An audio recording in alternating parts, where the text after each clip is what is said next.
All right. I believe that we should be live. Thank you for joining us today. Today we're going to be talking about the secret origins of Islam. Islam is a religion that is very big on secrecy. We see that the average common Muslim is secret or secretive, when it comes to talking with outsiders. And the average common Muslim doesn't actually know very much because the elites, the Imams, if you will, they are very secretive with the common Muslims. Islam is a religion about submitting to authority, to accept authority unquestionably, but it's not a religion of knowledge. It's a religion of secrecy for the common person. For the elite, however, it's all about knowledge. This is what we call Gnosticism. This idea that there is secret knowledge that only the elite possess is central to Gnostic thought, traditional Gnostic thought. But what do you mean? Islam isn't a Gnostic religion. It's just like Judaism or Christianity. Well, maybe not. When we look at the origins of Islam, we see quite a bit of overlap between early Islamic thought and the Gnostic heretical pseudo-Christian ideas that were floating around in the same region at the same time period. It seems that maybe the secrecy of Islam today is directly related to its origins. I'm joined by the always wonderful Lloyd de Jong. Phil posted a link to his channel, so I went ahead and pinned that. It's also in the video description if you're watching this later on a replay. I realize that a large percentage of the audience is probably already subscribed, but if you're not, make sure to go over and check that out. We'll get an update from Lloyd on what he's been up to on his channel over the last few weeks in a second. But before we do that, let me open us with a word of prayer. Dear Heavenly Father, we thank you for this time together. We thank you for the technology that allows us to connect with people from all around the world. People who are Christians, people who are Muslims, and people who are neither. I saw at least one Muslim in the chat already today, and I thank you for drawing Muslims to this program. I ask that everyone watching pursue truth wherever that leads. That they not simply hold on to the traditional narratives about the origins of Islam because they're easy and convenient or because they're sacred for those who are Muslims, but rather they take what we have to say. They don't just blindly accept it as truth, but they examine it, they think about it, and if it is true, may you guide them to change their opinions about things. We ask that you be with us today and that you guide our discussion. We ask that you prevent us from error, especially theological error. We ask that what we say that is true and useful is applied to people's lives, and what is useless or untrue is simply forgotten. We know that you will be with us today, and we thank you for that. In Jesus' name, amen. All right. Looks like we already are above 50. The last time we did this, so this is technically part 2 of the series. If you haven't seen part 1, you can go and watch that later. You don't need to have seen that to get benefit out of today's material. That series, part 1, did very well, and it looks like there's a lot of interest in this as well, which I think is highly appropriate because Lloyd is an expert at uncovering these nuggets that no one else seems to be noticing. So why don't you tell us what you've been up to over the last 2 or 3 weeks since you were last on this channel, so people know what they've missed if they haven't been subscribed to your channel. Yeah, thanks, Thaddeus. Glad to be back, and thank you for the very high praise coming from you. You were also my biggest critic back in the day, not in a negative sense, but you forced me to go back and improve, which made me eat humble pie, but ultimately for the better. I came back. If I can convince you, then I feel that I'm vindicated that my material is solid. Yeah, I think So, it's uh, definitely solid.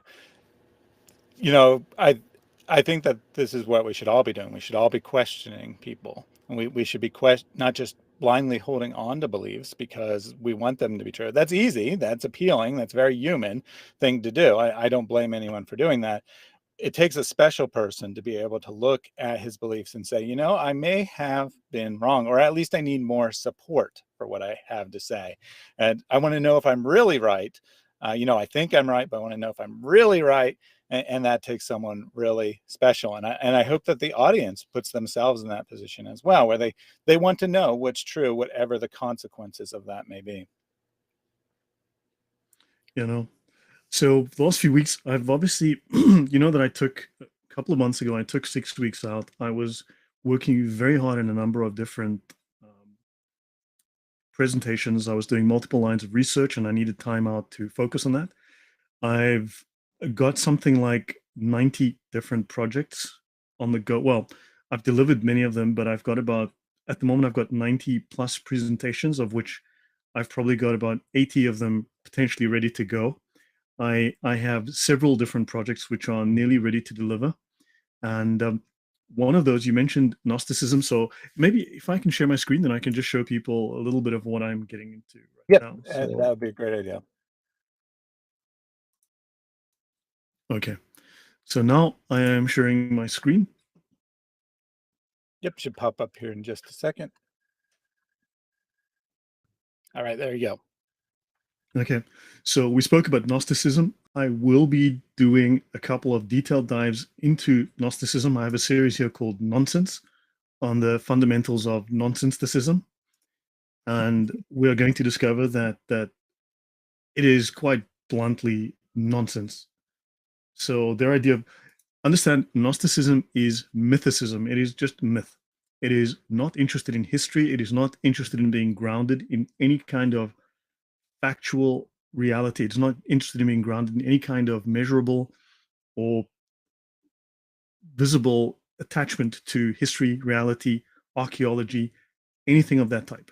It is purely speculation, and lots of people are involved in this idea. This idea is rife today, but it is ultimately nonsense. And not only that, it is actually toxic. It is an ideology behind a number of negative ideologies in the world today. And I've also, so there's this one, which will be interesting. We'll also, I believe this is also where Muhammad got the idea that women are deficient, that women are corrupt, women are the largest number of inhabitants of hell. He would have gotten that from the Gnostics because many Gnostics believed that women were corrupt. So that's something to bear in mind. The Reliance of the Traveler, this is the most common, most popular Islamic law manual, and this tells us, as do many other Islamic law manuals, tell us explicitly that Islamic law tells us explicitly that Islam is a Gnostic religion. I believe I showed numerous examples of that previously with this book, but if you search for the letters GNOS, you will find here and in many other places in Islamic law, scholars admitting freely that Islam is a Gnostic religion, that they are the true Gnostics. I'm also busy on a new series that's nearly ready. This is on the founding of the early church, and it's an exploration, especially of Ethiopia. But this also goes back to the Council of Nicaea and Constantinople with Constantine. As you know, St. Paul is the son of Constantine, according to Islamic scholars. So we will be looking at this. This is nearly ready to go.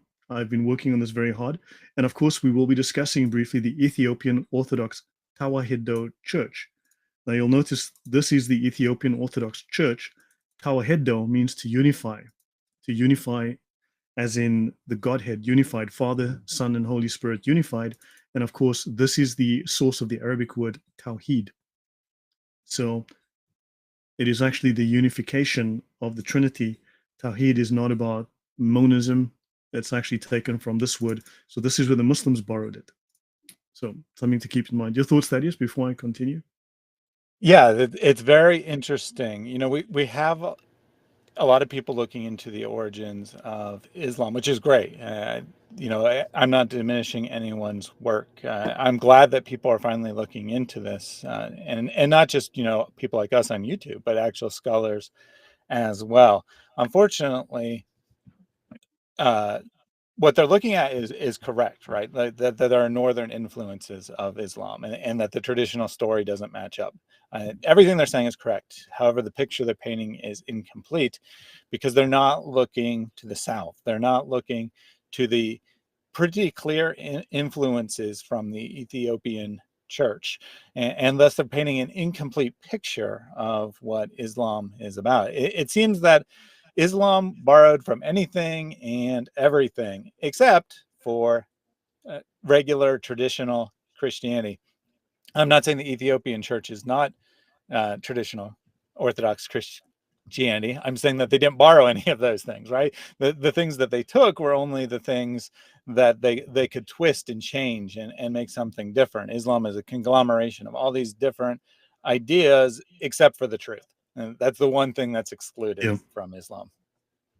Yeah. So obviously, I have my monotheism series, which is very popular right now. I'm trying to do one episode a week at least on my channel. I'll probably do tomorrow night. This discusses the original pagan origins of Islam, which is rooted in Yemeni religion. And I did an interesting, I think, series show a couple of days ago on that. And of course, the Yemeni pagan religion is identical to the Babylonian religion of moon worship. It's the same religion, just utilizing their particular vernacular. So this is what I'm busy on at the moment, and I think this is going to be very interesting. And I want to show you one slide from this series, which I will probably do on your channel as well, Thaddeus, obviously, to show people about Excellent. this interesting, little-known aspect of church history. But Constantine, obviously, people have a lot to say that is false about both the Council of Nicaea and Constantine.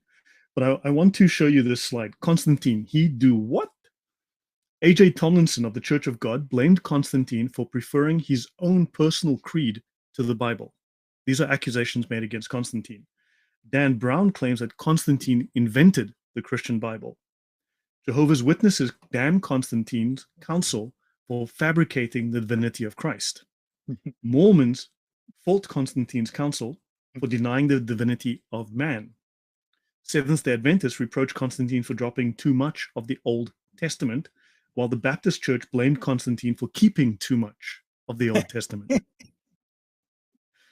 In AD 330, Constantine did finance the copying of 50 Christian scriptures.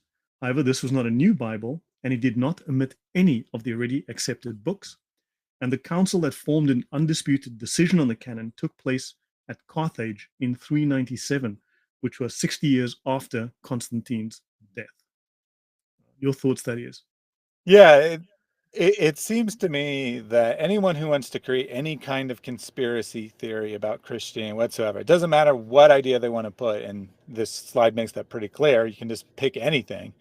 They always blame Constantine. They're like, we need someone to blame. Oh, it's got to be Constantine. In reality, he had very minimal influence on church doctrine, development of the church, anything like that. It, he did have influence on the history of Christianity in that by converting himself and being the emperor, it made Christianity more acceptable to other people. But as far as like actually deciding what Christians believe, yeah, he has nothing to do with that. So anyone who ever says that, I instantly know that they're living in a fantasy land where Yeah. their ideas have nothing to do with historical reality. Yeah. So we'll be discussing areas. We're looking at a number of controversial issues in the beginning of the church. And we'll be looking at Ethiopia, which is really fascinating history. And of course, there'll be some controversial things here. For instance, the claim that Ethiopia is actually the oldest Christian country. Now, of course, there's a lot to be unpacked here, but Constantine is also responsible for, yeah, yeah. Actually, Constantine's responsible for my fridge icing over. So, you Uh-huh, know, uh-huh. yeah. Okay, so now you know that there is a lot more to do with Ethiopia and Islam than people realize. And of course, even the early Christian heresies have a lot to do with Islam. So, and now, oopsie, let me close that. And by the way, you mentioned secrets. I thought this would be interesting. I have this as a community post right now on my YouTube page. This is in the Ihya Ulum al-Din. It is considered the most read Islamic spiritual text after the Quran itself. And it is said by many scholars, by major scholars, that if the Quran should disappear, they can reconstruct the Quran from this work called the Ihya Ulum al-Din. by Al-Ghazali. Notice it says here, keep the secrets of the Muslims secret. The Prophet said, if a man keeps the guilt of a Muslim's secret, Allah will keep his guilt secret, both in this world and the next. And he said, if a man keeps the sin of a man secret in this world, Allah will keep all of his sins secret on the resurrection day. And the Prophet said, if a believer keeps the fault of his brother secret, he will enter paradise. So if you keep quiet about your sins and your misdeeds, then Allah will keep quiet about them too, and you will enter paradise. And the Prophet, so your thoughts, that is, before I continue. Yeah, very interesting. One of the 99 names of Allah is the Concealer. This is a God who doesn't seem to have a problem with your sins as long as they're not public. It doesn't Mm-hmm. matter what you do, it matters what you present to the public face. So the Muslim who keeps secret the sins of another Muslim that he finds out about, observes, whatever, he is to be praised because he's preventing that public humiliation of having the sins become known. And he's to be praised to such an extent that Allah is going to bless him in paradise by Mm-hmm. pretending, and make it clear that's what he's doing, pretending that there is no sin when in fact there is. That's disgusting. I mean, this is filthy. Now, when Ma'az disclosed the condition of his fornication to the Prophet said, had you kept it concealed, it would have been better. And notice, Abu Bakr, he went out one night, okay? So, no, sorry, Abu Bakr said, if I see a drunkard, I entertain a hope in my mind that Allah will keep that sin secret. And Omar one night went out in the city in disguise and saw a man and a woman in obscene action. In the morning, he told people, if an Amir sees a man and a woman committing fornication and he metes out the prescribed punishment in the Quran to them, what is your opinion about it? And they said, you are a ruler, you have freedom in this action. But Hadrat Ali said, punishment in this case is unlawful. Rather, you are to suffer punishment for this slander. To reveal this is actually slander. To talk the truth here is slander. This punishment cannot be meted out without the evidence of 4 persons. So, yeah, you could be guilty of slander for revealing a sin. But okay, this is Islam. Yeah, There's more on this from in other chapters. Yeah. yeah, slander in Islam isn't how it's legally defined in Western democracies based on Christianity. Originally, obviously, they're not Christian countries, and Muslims say that they're wrong. But our definition of slander is to say something false that damages another person's reputation, damages their business, damages them in some material way. There has to be damage, right? It has to be untrue and it has to be damaging. In Islam, it only has to be damaging. And it doesn't have to be untrue. It Embarrassing. can be Doesn't even have to be. 100% completely true. And it's still Mm, slander if it damages someone. yeah. So if you see something bad, it is unlawful to mention it, as this is slander. And in fact, slander is defined here as slander is to mention anything concerning a person that he would dislike. Not something that's false, but that he would dislike. So, yeah, hopefully that clarifies for everyone. I just wanted to. Okay, so let's maybe jump into our presentation. Excellent. Let's Okay, go so for it. sorry. Yeah, I just said let's go for it. Yeah, so understand Islam is all about keeping secrets. There's another page in that book as well about keeping secrets and things. And it's Allah will reward you if you keep your sins secret. You don't confess them, you don't talk about them, you don't tell anyone, as long as Islam looks squeaky clean. So, in other words, if the Imam is busy, let's say, taking advantage of a number of young underage people, as long as you don't talk about it, that's fine. Once you talk about it, that's a problem. So, understand. So, Yeah, I and this will, isn't just theoretical. I want to jump in on that point. It's not just sure. theoretical. It's actually quite common for religious leaders, whether they be the imam or they be a teacher or they be a sheikh or whatever the case may be, to quote unquote discipline underaged children by forcing them to have sex. Uh, in other words, the imam or whatever is raping a child just to get for his own pleasure in reality, but calling it discipline, calling it something beneficial to the victim. And nothing is done about this because exactly what you just talked about. It maybe that's kind of bad if that happens, but it would be much worse to talk about it. It would be much worse to accuse this respected person of this horrible thing. It would shame the whole community. So you should just keep quiet about that, uh, and just deal with it, because that's the way the world is. And this is horrific. This is a vile. This is one of the most disgusting things, and it's 100% acceptable in Islam. Yeah, yeah, I'm sure we'll be talking about that in the future. Okay, so I'll pick up where I left off, right? We were talking about the book of Al-Kasai, or the book of Al-Kasai. This is a very late first century, early second century book. It's effectively, well, there's debate as to whether it's a Gnostic text, but it is certainly heretical. And it's a religion that has basically taken and twisted Christian doctrine, and it's now competing with it. And of course, they claim that an angel gave them this book.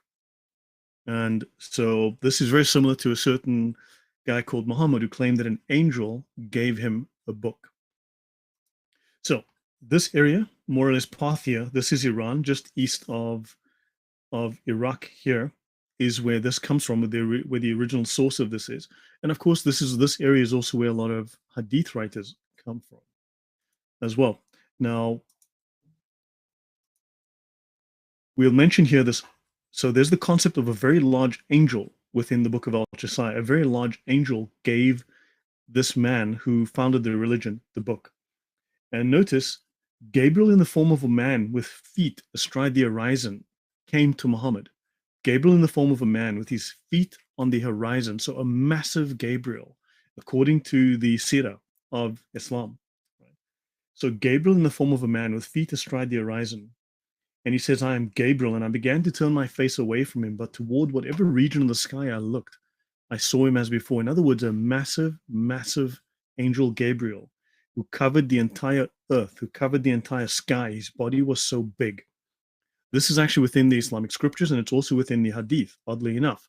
Now, we'll see here that, of course, Bukhari came from that area that I just pointed out. Let's have a look here at the Hadith. Aisha said, whoever claimed that the Prophet Muhammad saw his Lord is committing a great fault. For Muhammad only saw Gabriel in his genuine shape, in which he was created, covering the whole horizon, and this is Sahih. Now, that's very interesting, right? Of course, and Aisha says it was Gabriel who used to come to the Prophet in the figure of a man, but on that occasion he came in his actual and real figure. He was so huge that he covered the whole horizon.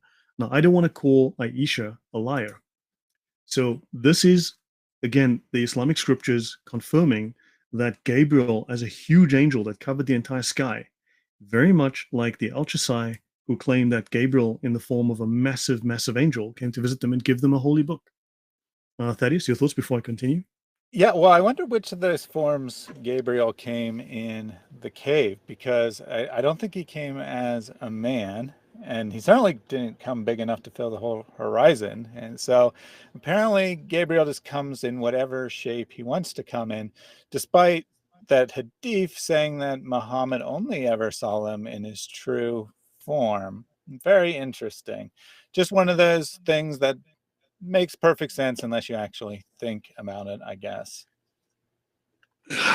Islam doesn't make sense. So, the Book of Al-Chasai, okay? A couple of my sources here, a companion to second century Christian heretics from Brill, and Gnostic revisions of Genesis stories and early Jesus traditions, also by Brill. So the story of a book revealed or sent down from heaven by a massive angel is taken from the story of Al-Chasai from Parthia, northern Iran. Hadith writers borrowed local myths. The book of Al-Chasai, also known as Al-Kasaios, Al-Chasaios, Al-Kasai, Al-Chaios, blah, blah, blah, Al-Kasai, Al-Kasite, is a lost prophetic text. It's a Jewish apocalypse from Babylonia, roughly dated 116-117, according to this scholar Petri Luamanen, although it's possible it dates to late, to say 97 AD, but probably 112 onwards, right? So, written during the reign of Emperor Trajan, 98 AD to 117 AD, containing law and apocalyptic prophecies pertaining to messianic, Jewish, pagan, and Gnostic doctrines. So, when they say Jewish, they don't mean Orthodox. When they say Christian, they don't mean Orthodox. And I don't mean like Greek Orthodox, I just mean like Christians who are following Orthodox doctrines. These are heretical. It is known from early Christian writings of Hippolytus of Rome from 235 that and Eusebius and Epiphanius of Salamis and Origen as well. So there's four of these major early church fathers who speak of this. They mention it only in the context of heresy. The Alkacites promised remission of sins to all those who listened to the reading of this book and believed in it. Epiphanius explains the origin of the name Alkacite to be Aramaic, Hail Kasai, meaning the hidden power. I'm not sure if that has anything to do with the concept of the hidden imam, but I just put that there as a question mark. You can jump in anytime if you want, that is. Now, Origen called them religious propagandists. Now, do note that the word dawa in Islam correctly translates as propaganda. It is not evangelization. Dawa correctly translates to state propaganda. Understand that? Appearing in the Christian churches in Palestine. Now, what is interesting, if you look at a certain guy called Arius that also brought a heresy into the church and caused major issues. In fact, was the reason for the Council of Nicaea in 325. That was the reason they met. When he was banished, guess where Arius went with his heresy, Thaddeus? Would it be Arabia, maybe? He went to Palestine. Palestine. Arius took his heresy Interesting. to Palestine, of all places. Yeah. Decided to spread his heresy in Palestine. So might be something worth looking at. Now, it's reported that the Halkassites made selective use of the Old Testament and the Gospels. Origen and Hippolytus tell us that they rejected the Apostle Paul entirely. There's a reason for the rejection of Apostle Paul. The That sounds Alkassites claimed their book. familiar. Yep, That yep, very yeah. familiar. Sorry. It you know, earlier we said that everyone blames Constantine, but of course the Muslims also try to blame Paul. And here we have another group blaming Paul for the corruption of Jesus's message. Very interesting. Yeah, yeah, isn't that fascinating? And anything I mark in green tends to be related to Islam. Okay, there tends to be a parallel within Islam. And typically purple means there's a Gnostic relationship. There's a link or parallel to Gnosticism. So the Alkacites claimed their book had come down from heaven. Someone else claimed their book had been sent down from heaven. Good grief. And do you know of any particular Muslim prophets who may have made that claim? That is? Yeah, I think there's one. I think his name was Muhammad, and he's a little obscure, but I think that's who that was. Never heard of him, but okay, we'll just keep going. So, according to Origen, the Halkassites claim that in case of emergency, outward denial of one's faith is permitted, provided that one only denies with the lips and not in one's heart. Heard of a concept like that in Islam? Yeah, isn't that kind of what were talking about? Of course, we weren't explicitly talking about takia, which is what this is referring to, but we were kind of talking about, keeping things secret. It's okay if your outward actions don't match your inward actions. Very interesting. Yep, yep, yep. There's actually one of the church fathers actually does explicitly mention what they teach here, but this is the general rule that is taken from that. Now, Islam has a vendetta against St. Paul. You can see my show called Polemics, my two-part series. It's also on this channel. Allah has sent down the book from heaven by a massive angel. Of course, we know that Allah sent down a book from heaven. That's Quran 16:106. We can see one who is forced to renounce his religion while his heart is secure in faith. Some interesting parallels here with Islam. So some very interesting parallels with Islam. And I don't want to call Bukhari a liar, now do I? Or Aisha.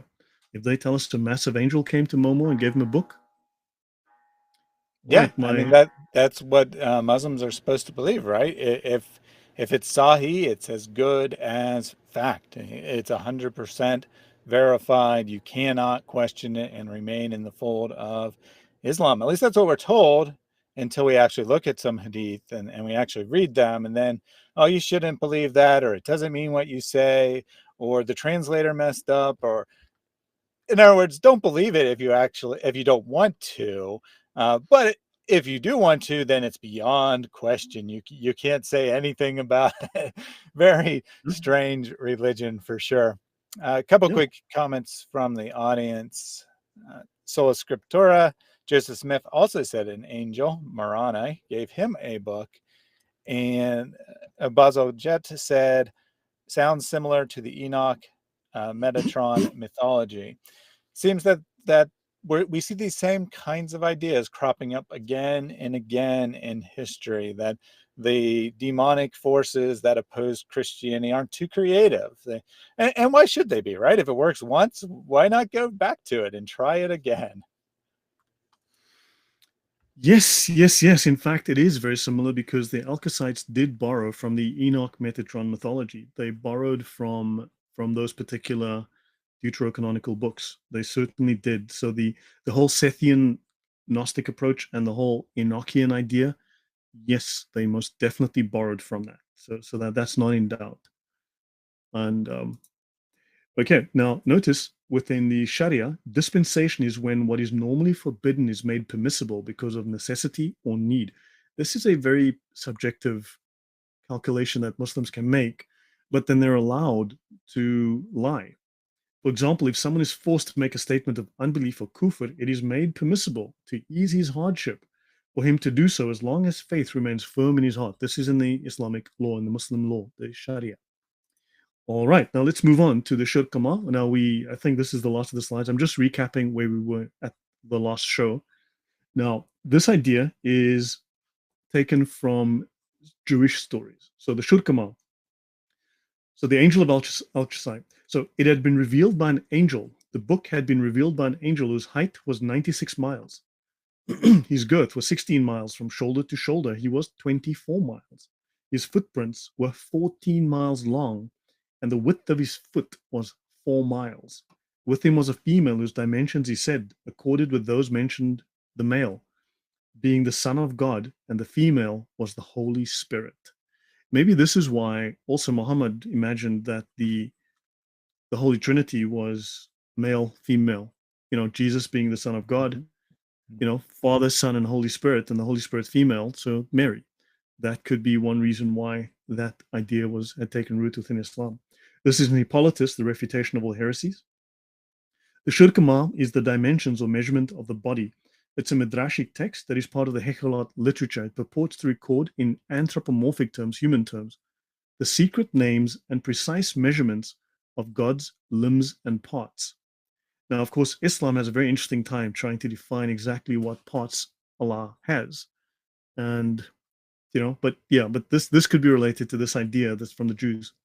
The majority of the text is recorded in the form of sayings or teachings that the angel Metatron, there we are, Metatron, revealed to the sage Rabbi Ishmael, who transmitted it to his students and his contemporary Rabbi Akiva.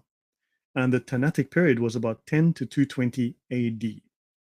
Thoughts, that is, before I continue.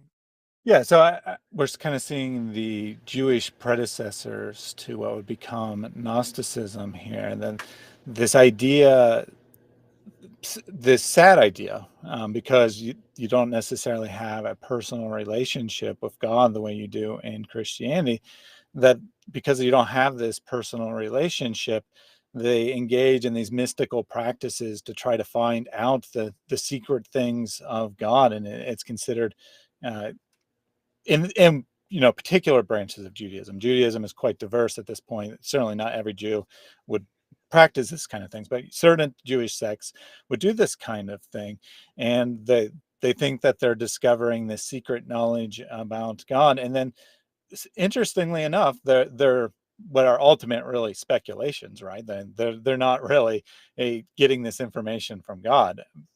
Correct. These Also, speculations end up getting into the Gnostic texts and then getting into the Islamic texts. Interesting that speculation of Jewish figures, rabbis, if you like, ends up being in God's eternal word, the Quran. Very weird. Yeah, no. Abbas tells us that it seems that the enemies of Islam, in their desperation, manipulated the pre-Islamic writings to belittle Islam. I mean, I'm just quoting quite literally what's in the books. I mean, this is all verifiable. And of course, Cogito, sadly, we've lost Cogito to Islam. He says here that that was a great refutation. He's going to say the Shah na na now. You know, good nights. Sorry, moving on. That was a long time ago. Yeah, I guess he's Uh, probably referring to this comment from Aka Abbas. It seems to me that the enemies of Islam, in their desperation, manipulated the pre-Islamic writings to belittle Islam, just as they'd done with the Torah and Injil. These texts can only fool a fool. That's amazing. That is just astonishing that Christians or whoever you think are the enemies of Islam, that they somehow changed these texts, which were only rediscovered in recent times. So after Muhammad came, they were so desperate to belittle Islam that they got in their time machine. They went back and changed these texts that had been, locked in vaults and such, and not literally vaults, but locked away in places where people had forgotten where they were. Changed those texts, and then when we rediscovered them in the 19th and 20th century doing archaeology, we discovered that their manipulations to those texts that had been buried from before the time of Muhammad, and we use this against Islam. Really, really quite astonishing here. I think you're telling us that Christians are more powerful than your God because we can change texts that were written hundreds of years before Muhammad just with our thoughts, I guess, unless we have a time machine, which if we do, let me know about that. I'd like to use it. yeah, yeah. It's a pity that Muhammad didn't think to preserve an original Bible so that we could compare it with what we have today. You know, really, really unfortunate that Muhammad didn't preserve that original Bible. Or, for that matter, that there's no original Quran that was preserved. We don't even have Uthman's Quran. We don't even have an early Quran that's, complete from that period. So we can't check that either. Just very unfortunate. Very sad. Okay, so let's have a look from the 7th to 9th century. Whence the giant Jesus? So therefore, having seen this, the soldiers woke up the centurions and elders, for they were also keeping watch. And while they were describing to them the things they had seen, behold, they saw three men coming out of the tomb, with the two young men supporting the one, and a cross following them. This is the walking cross. And the head of the two reaching unto heaven, but the one of whom they led out by the hand, his head reached beyond the heavens. And they heard a voice from heaven asking, did you preach to those who sleep? And a response was heard from the cross saying, yes. So here we have a walking, talking cross, and we have at least two beings whose heads reach up into heaven, giant entities, holy entities. One an angel and one seemingly Jesus, the giant Jesus.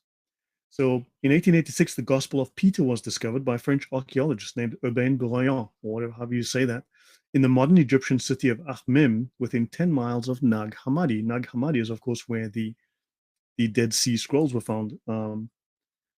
Nag Hammadi, no. That's where the Gnostic scrolls were found, correct? That Mm-hmm. is? Yes. Yeah. And the Gospel of Peter is part of a book discovered in the grave of a Christian monk in Egypt in 1886. The book found dates to the 7th to 9th century, but the text itself dates back at least to the early 2nd century. So this idea of very tall celestial holy beings goes back to that period. So this was a motif that is now corroborated by another source. So a cross and the head of the two reaching unto heaven, but the one of whom they led out by the hand. So three beings with massive dimensions. So now we have this again. And this, of course, whence the giant Jesus and his talking cross, the resurrection in Gospel of Peter. So this idea goes back in history. Yeah, so here we have a Christian text, and the Gospel of Peter is considered an orthodox text in its theology, but we see it being influenced by the same strain of thought, right? These Jewish speculations about giant figures being associated with the heavenly realm. But according to Abbas, that's a modern corruption of the text, or at least post-Muhammad corruption of the text. So they both were independently corrupted because because the source doesn't exist, right? It doesn't exist. They're just trying to discredit Islam. So it has to be independently corrupted in divergent ways to that have a common motif to undermine Islam. I think you can see how ridiculous this assertion is No, that they somehow this they has they been corrupted. deliberately 500 years before Islam, they undermined and rewrote these texts to give Islam a hard time 500 years before it was made. Exactly. Perfectly Nasty, credible. nasty people. Now let's look at a guy called Alcibiades. This dude here, Alcibiades. So the conclusion is that the Alkacites had a Jewish Christian background and they were based in Syria. Now, Syria would take us to the language Aramaic. It is also an exegetical analysis of Song of Songs 5:11 to 16, as the love between God and Israel, and proclaims that anyone who studies it is guaranteed a portion in Olam Haba, the world to come. He alleges as to those who have been involved in every description of lasciviousness and filthiness, and in acts of wickedness, if only any of them be a believer, that he determines that such a one, on being converted and obeying the book and believing its contents, should by baptism receive remission of sins. This is volume 5, Hippolytus, The Refutation of All Heretics, book 9. Now, these guys encouraged following the law. Now, this would be the Jewish law, the law of Moses. This includes circumcision. They condemned sacrifices, they rejected eating meat, and they had a pagan form of astrology. Now, I should notice that Islam includes circumcision, has not Mhm. condemned sacrifices, has not rejected eating meat unless it's been sacrificed, which is the exact opposite. But Islam also has pagan astrology. Uh, any thoughts before I go on, Thaddeus?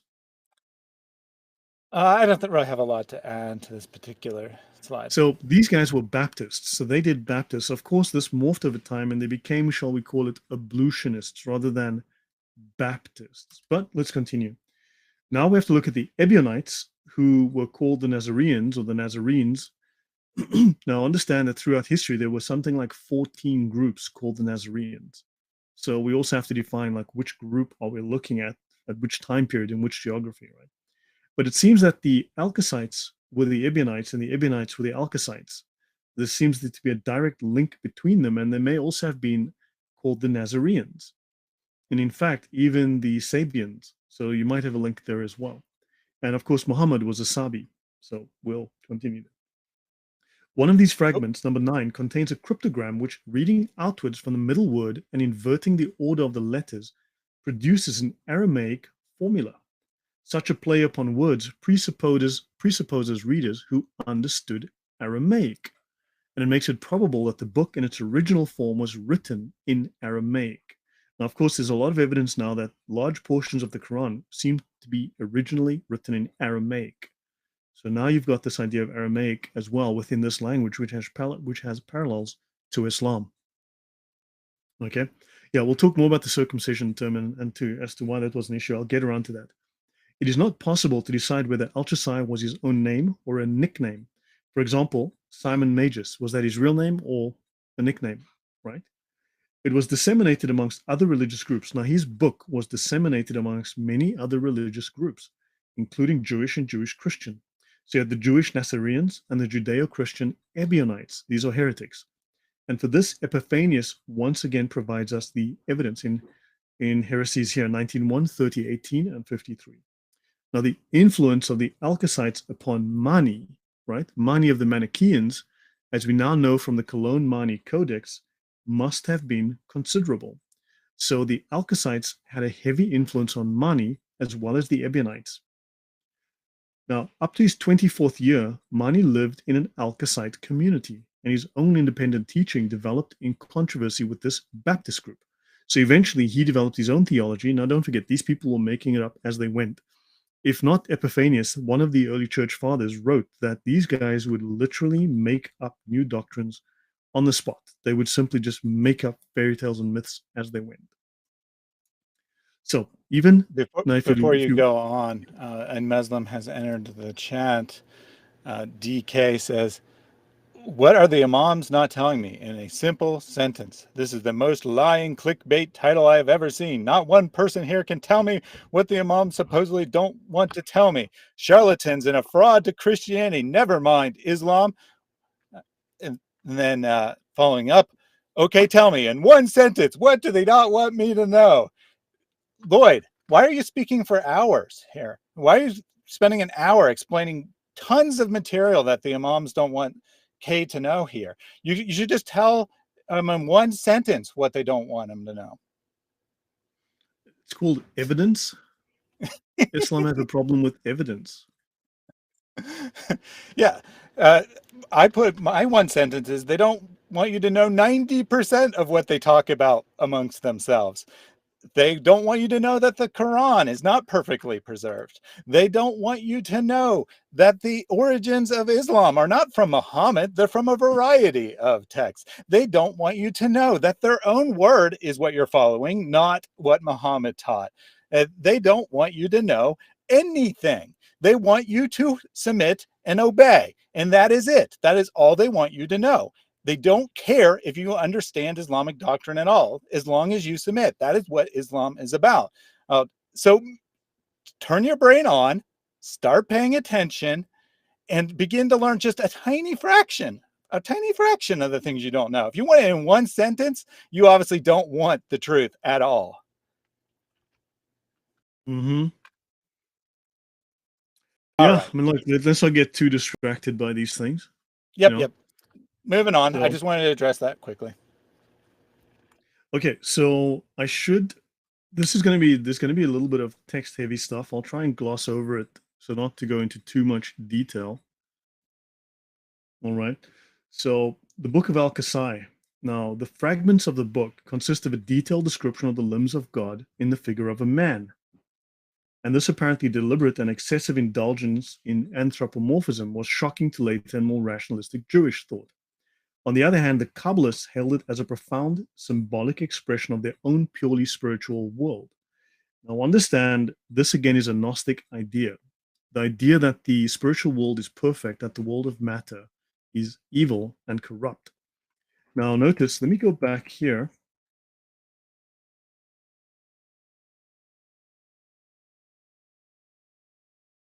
Let me go back here and mention something that we had earlier about the secret names, right? The idea was for these Gnostics, and this I will cover in my series called Nonsense. The world is corrupt. The souls of the gods, basically, or God, are trapped in human flesh, human corrupt flesh, in the corrupt world of matter. And if you can divine the secret names of God, then you can use this through incantations. You can use this to escape the world of matter. And if you can escape your body by suicide or through death or whatever the case might be, you will then be given a place in the perfect material, non-material world, the spiritual world, as far away from the material world as possible. Now, but you have to know the secret names of the eons for this, so that you can then use their names as power against them. Right? You can manipulate the gods with knowing their secret names. So that's why this is important. Now, do understand that the 99 names of Allah, for instance, DK, they don't want you to know that the 99 names of Allah are not the 99 names of Allah. These are 99 attributes of Allah. For instance, the intelligent, that's not a name, right? The short, the tall, those are not names of Allah, those are attributes. Allah has only one name, but it's a secret name, and this name is known to the highest scholars. You see, Allah has 99 attributes, but only one secret name. Now, think about it. All of Allah's names are just attributes of His. And so, thus, Allah has a secret name. And if you know the secret name, you can, like the Gnostics, you can escape the meat prison that we're trapped in. So, now the measurements contain numerical symbolism, which cannot be reconstructed. We don't have that today. The height of the creator is given as blah, blah, blah, blah, blah, blah. But this is 236,000 parasangs. Okay. This is ripped off from Psalm 147.5 as the height of our Lord is 236. Right. That's a numerological interpretation of Psalm 147, verse 5. So you figure that out. how all of this works. Okay, so they speak of God's hidden glory and the body of the Shekinah. So understand the hidden power. Now you've got these parallels with the Jewish mystical beliefs within the Merkava mysticism, and of course, you've got this idea with the Gnostics and these Alkasai. In the second half of the second century, a Hellenized version of the speculation is found in the Gnostic Marcos's description of the body of truth. A number of Gnostic gems, like the Hebrew fragments of Shirkama, bear the figure of a man whose limbs are inscribed with magical combinations of letters. Of course, DK doesn't know that the Quran, the scholars will tell you that if you're an advanced level scholar, that the Quran has moon letters and sun letters. It has earth, air, fire, and water letters. And of course, you need to recite these letters given a certain sequence, a formula, and you recite the hidden name of Allah, and of course, you will blah, blah, blah. So there's a lot of this mysticism that is implicit and explicit within it. Well, implicit in Islam that is not well known to the rest of us. Okay? So there are magical combinations of letters corresponding to their secret names. And of course, they use the Quran, the scholars use the Quran in the very same way. Right? Now, you've also got the early Slavonic book of Enoch. I've seen the measure of the height of the Lord without dimension and without shape, which has no end. Now, of course, you can go to the pagans and you've got man is the measure of all things. So maybe that's a Gnostic reaction to that. Okay, but let's move on. Um, this is Apamia or Aphamia in Syria. This is what's left of this. And Hippolytus focuses on the teachings and activities of Alcibiades from Apamia or Apamia in Syria. This was written around the Parthian War of 114 to 117 AD in Aramaic by a Mesopotamian Jew. The purpose may have been to bring comfort to Jews surviving the massacre during the war, and it describes angelic beings of stupendous size and the announcement of universal destruction. Now, within Muhammad's writings, read the Quran, he is really saying that there's an imminent end times coming, that the world is about to end and people must follow his message to be granted salvation in heaven with Allah. And this idea seems to be parallel to what is in this book of Al-Kasai. And these beings reveal the requirements which would allow absolution on Judgment Day. Similar enormous angels are described in 3 Enoch, such as Metatron, but Al-Kasai is particularly describing Christ and the Holy Spirit, so they've got their own particular deviation. Now, Hippolytus refuted Alcibiades, claims that the book was a secret writing or apocrypha. Any comment from you, Thaddeus? Just real quick, a question from the audience here. I lost it, but the question is, if Allah has this secret name, what is Allah? Is that a title, or is that an attribute, or what is it if it's not his name? I cover this at length in my monotheism series. The word Allah is merely a descriptor. It's a generic term, the God. Okay, so for instance, the Christian God, the God of the Bible, has a name, Yahweh, Yahovah, right? He has a name. So the God Yahovah, but Allah, understand that before Muhammad was born, his father's name was Abdullah, slave of Allah. Now, when Muhammad was a youth as well, right, his tribe worshipped pagan gods. The god of the Kaaba at the time, the Allah of the Kaaba at the time, was called Hubal. Now, depending on where you were in Arabia, the very same Allah would have a different name. Different tribes worshipped different, or they utilized different aspects. Like the name of Allah can have different qualities or aspects, right? The tall, the short, the blue, the red, whatever, the thin, the fat, right? These are merely qualities of Allah. So the Yemenis, for instance, called him Al-Makkah. Now, of course, we've all heard of Makkah. It's a particular city in Mecca, well, we call today Mecca, right? So the Allah at the time was called Makkah. This was the prime god of the pantheon.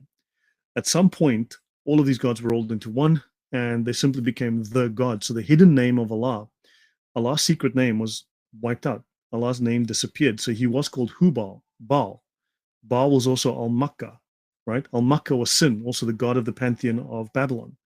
So we no longer know what the name was, but historically it was Baal, it was Al-Makkah, it was Sin. Does that answer the question, Thaddeus? Yep, I think that's an excellent answer. Thank you. All right. So what we have is, just the long and short of this is that you've got a Jewish text that has all of these crazy sort of Kabbalistic Gnostic ideas. It has certain strong overlaps with Islam, with Enoch, with Metatron, and so on. And of course, with a vaguely, should we say, pseudo biblical slant, right? So we've got a history for this. And of course, this guy, he traveled throughout Palestine. He traveled, these ideas influenced numerous sects of the time. Now, Hippolytus states that the baptism for the remission of sins was inspired by a dogma of Bishop Callistus, and so suggests that this baptism was not part of the book's message, but is introduced in Rome by Alcibiades and his group. So as they went from place to place, they absorbed new ideas and they took them into their religion. Right? So they were borrowing things from all over the place. Al-Chasai is said to have transmitted the book also to the Sobiai.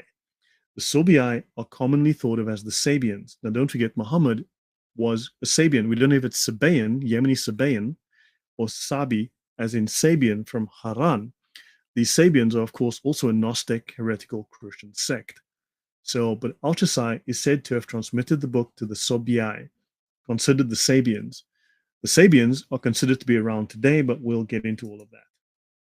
Side note, the 7 readings of the Quran.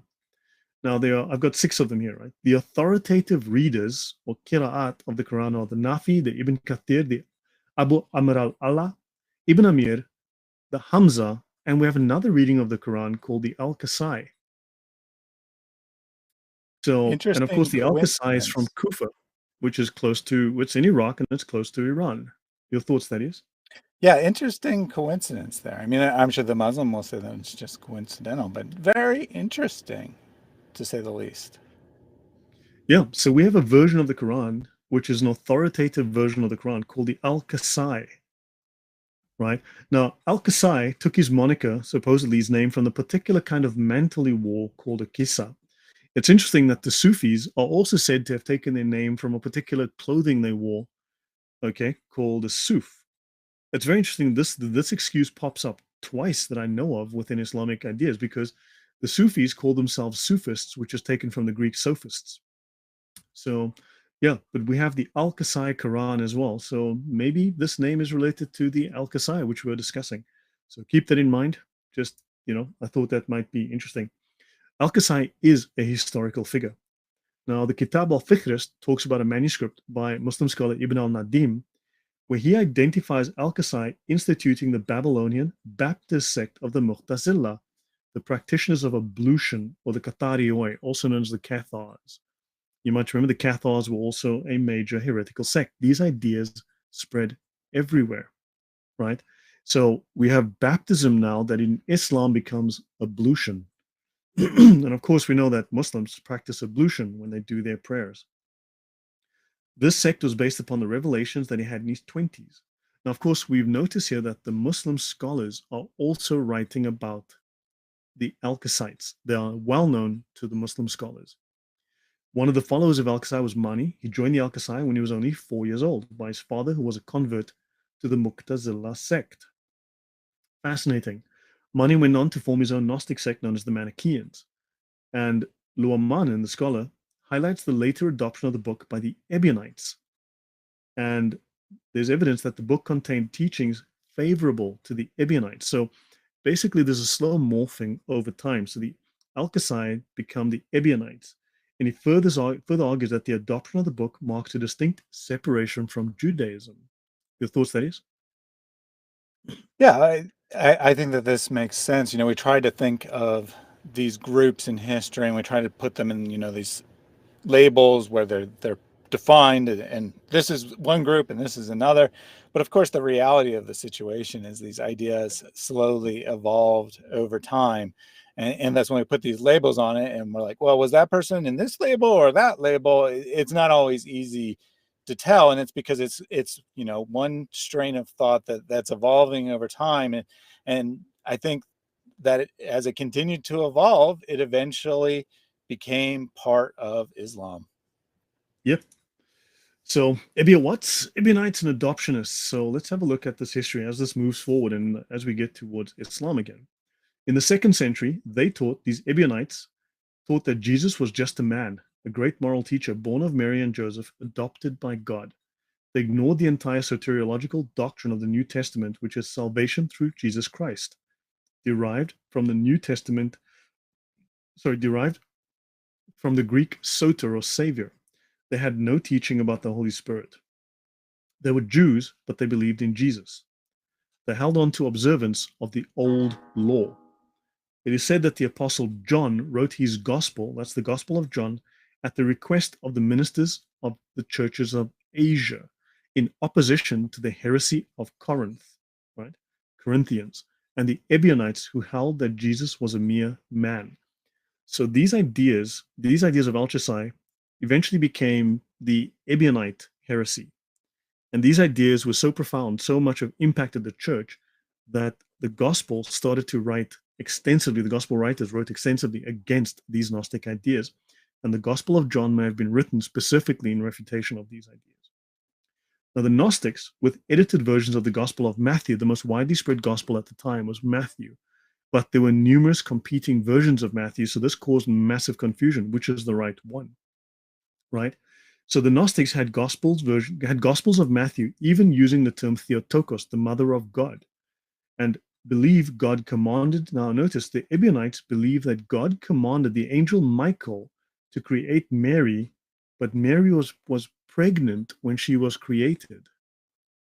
So God commanded the angel Michael to create Mary, who was pregnant when she was created. But of course, we have in Islam, Allah commands the angel Jibril to get down between the legs of Mary, of Muhammad's mother, no, Mary, to impregnate her. So, kind of a similar story. Now, notice the Quran calls Christians Nasarians, right? But the Nazareans are a Gnostic heretical sect. And again, all of the Christology in the Quran is heretical. None of it's orthodox. Thoughts, Thaddeus? Yeah, this is definitely has some interesting history here. I just want to point out that, not everything that we're saying is directly related to Islam. We're looking at the complete picture here. We're doing the responsible thing and looking at everything. And what we have, right, is we have Orthodox Christianity starts with the apostles, the followers of Jesus, and then 100 or so years later, people are seeing that Christianity is spreading. They're seeing that it's working. And they're like, what if I just change a few things, right? And what if I just change a few things? Then I can be the apostle or the prophet of this new religion. I can make this about me because the gospel's about Jesus. That's not so interesting to me. I want it to be about me. And we have this development taking place, but what we have is the Christians, the existing Orthodox Christians, writing against these things. They know the difference between the two. It's not a picture like is often painted in secular works, anti-Christian works, with like everyone just had different ideas and one of them happened to win out. No, all the earliest Christians believed the same thing. They believe what we believe today. Different ideas come later. Those are opposed by the church. The church eventually forms the canon, or confirms the canon, if you prefer, that God put together the canon and the church confirmed what it was. And then we can look back because we now have these texts today, right? We now have them today, and we can look back and say, yeah, objectively, the church made the correct decisions. They took the texts that everyone agrees, whether they're atheist, Christian, liberal, conservative, whatever, everyone who works in this area agrees that the canonical texts are the earliest texts. They predate these Gnostic texts or these Orthodox apocryphal texts, or whatever the case may be. They predate all of them. And we can objectively look back and say, yeah, the church got it right. They knew what they were doing. They kept the texts that are either historically accurate from the Christian viewpoint, or at least the most historically accurate from a secular viewpoint. Mm-hmm. And this is quite a contrast to Islam, where there seems to be nothing for close to 200 years. There probably was stuff, but it's all disappeared. And then suddenly there's, out of nowhere, comes all these canonical hadith collections, come these biographies of Muhammad. what happened to all the stuff that happened prior to that? We don't know. It's gone. It's lost, perhaps intentionally so. Yeah. Um, Notice though that the Ebionites held that Jesus was a mere man. This is the same as Arianism, and it's the same as Islam teaches. That's a parallel right there. All right. Aga Abbas says, what I'm saying is that the things were added into the original writings of Al-Qasai when they were rewritten after the advent of Islam. However, the Al-Qasai documents all date from the second century, and they were being written about in the second, third, fourth, and fifth centuries by early church historians and early church fathers. So these things go back well before this period, Aga. So your argument, I'm sorry, that doesn't make any sense. Yeah. So let's continue. Yeah. Just real quick. Again, your assertion is that all of these texts were changed after Muhammad came, even though we didn't know about many of these texts until at the 18th, 19th, 20th century. How in the world were these texts changed between the time they were written and the time they were rediscovered if no one knew they existed? People had forgotten about them. They were irrelevant by the time that people were opposing Islam in the 9th century, by the time that Islam was encountering Christians and facing polemics, these things were irrelevant. No one knew they existed. You read the polemical writings of the 9th century by Christians against Islam, they don't mention these things. They didn't know these things. We only know them now because we've rediscovered these texts and we can see the connections, but they didn't see the connections because they didn't know these texts existed. And yet you're saying that they corrupted these texts to undermine Islam and then didn't use it in their polemical arguments against Islam. It just makes no sense whatsoever. Right. So notice I've got this very old source here. Let me see. This source dates back to the 1800s or something like that. And it speaks of, yeah, as for St. John, it was to refute the heresies at Corinth and the Ebionites. So St. John, so the idea of the Gnostics was a serious problem. The New Testament writers write extensively about them. But St. John, it is said, he wrote his gospel to refute the heresies at Corinth and the Ebionites that taking his lofty flight beyond the bounds of time, he shows us Jesus Christ in the bosom of the divinity, the Son of God, right? So this was a serious problem even at that time, right? So these heresies sprang up very early on. Now, let's talk about the vegetarians that hated Paul. So now let's talk a little bit about St. Paul. To the Ebionites, Jesus was the Messiah, but he was not the Son of God. He was a messenger. I wonder there's a religion that has something similar to say about Jesus. He's also the Messiah, but he's not the Son of God. He's just do you know of a religion like that, Thaddeus? Yeah, that seems to be the Islamic teaching, Yeah, which, maybe just vaguely. So now this separated them from the other Jews in antiquity. So they were a heretical Jewish sect. So it's like a messianic Jewish sect. All right. Now, Jesus was to them the perfect sacrifice. Hence, they abolished all sacrifices. Remember, we mentioned that the Alkasai didn't believe in sacrifices, they didn't eat meat. Now, that idea now obviously carries forward a couple of hundred years, and now we're with the Ebionites, this offshoot, which is basically who've inherited all of these teachings. And now we get to this idea. So Jesus had been the perfect sacrifice, hence all sacrifices were now abolished. Most people in that era would only eat meat when it had been sacrificed and blessed. Hence, they all became vegetarians due to the abolition of sacrifice. So the whole idea of this holy vegetarianism is based on the idea that Jesus had abolished sacrifice and therefore no more meat because there's no more sacrifice and blessing of the sacrifice. So thus vegetarianism became a holy directive as a heresy. So that keep to me this was interesting. I mean, really shocking for me to learn. But it seems that vegetarianism is a religious rebellion against New Testament Christian doctrine. So yeah, really I think crazy so. idea. Sure. That is, I definitely think that's the case. yeah. And unlike Christians, they insisted on remaining Jewish. Now, do you know of another group that claimed to not follow the New Testament law, but claim to follow the Mosaic law, except they literally break every single one of those laws? Good grief. I know a group. I know a group. There's a guy called Mo related to them. Yep, yep. So Unlike Christians, they insisted on remaining Jewish. They required Ebionite converts to first become Jews. So these were like the Judaizers, right? The Judaizers basically wanted all converts, the pagans who wanted to become Christian, to become Jews first. Okay. Whereas obviously Paul and everyone else got together and they spoke about it, James and so on. They spoke about it. The early church said, look, these things are keeping us from converting people, and we're not looking to become Jews. We are looking to follow the message of Christ. So therefore, circumcision is no longer necessary, and following the Mosaic law is no longer necessary.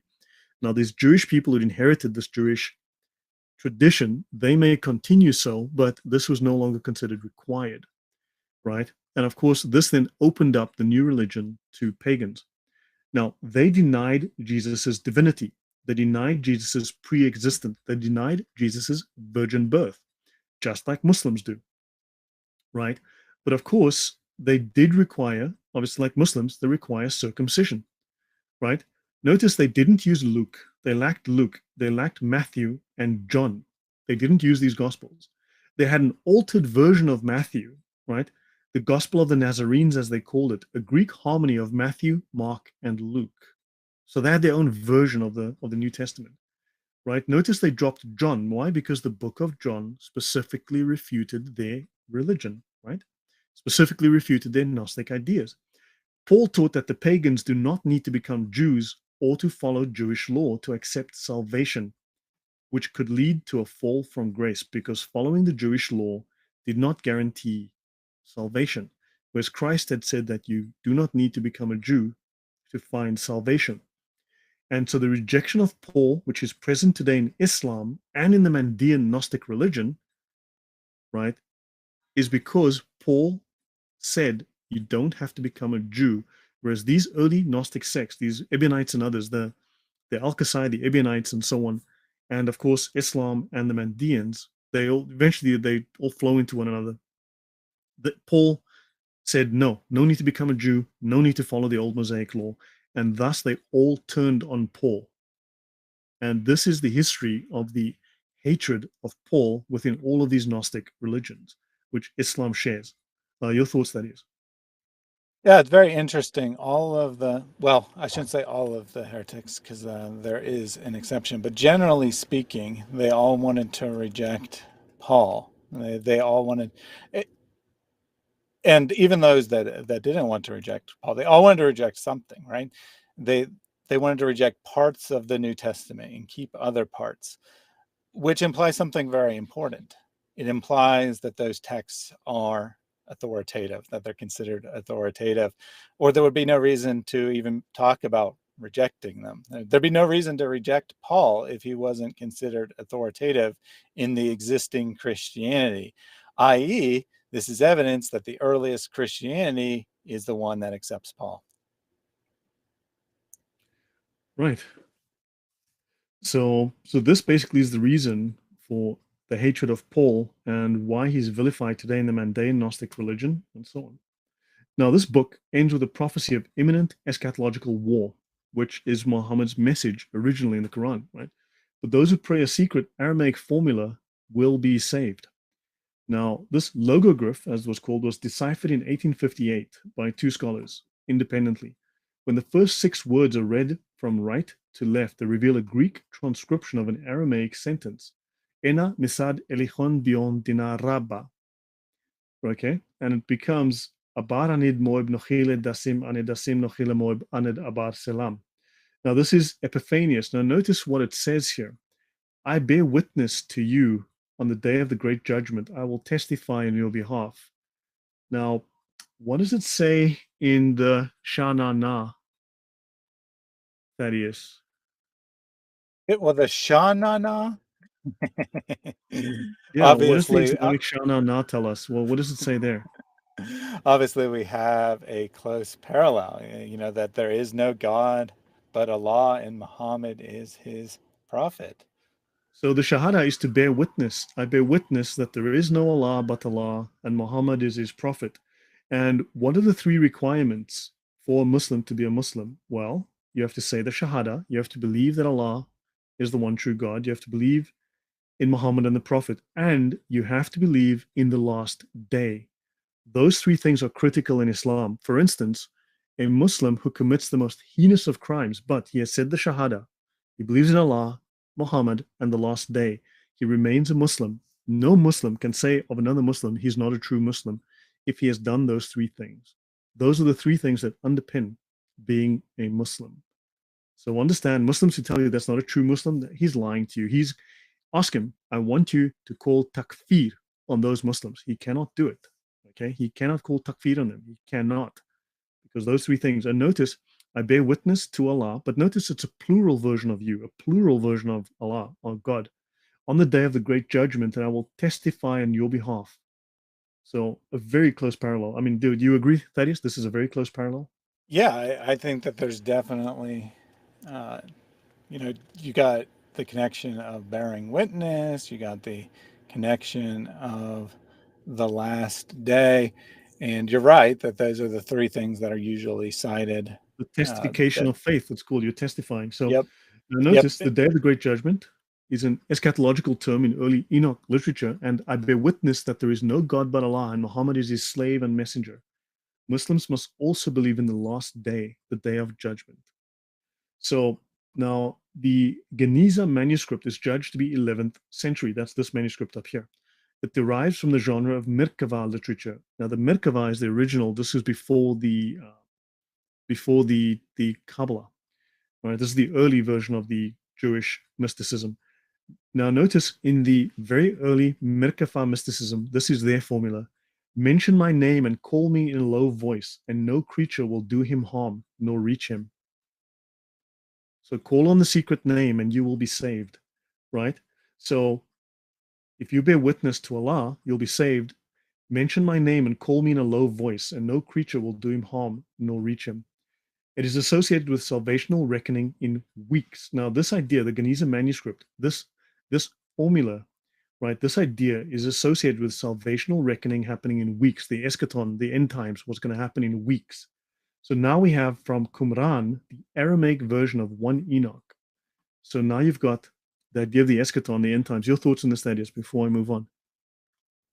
Well, the Dead Sea Scrolls, Qumran texts, that I guess they were probably just corrupted by Christians living in the ninth century as well, even though they were buried from the time of, depending on the exact text, between the fourth and first century BC up until the 1960s. They were underground, technically in a pot in a cave. All that time, yet somehow those texts were corrupted to undermine Islam, obviously. Yeah, sorry, this carbon dating. Now we're talking about why are we talking about carbon dating? Good grief, why does that even come up? Let's continue. Yeah.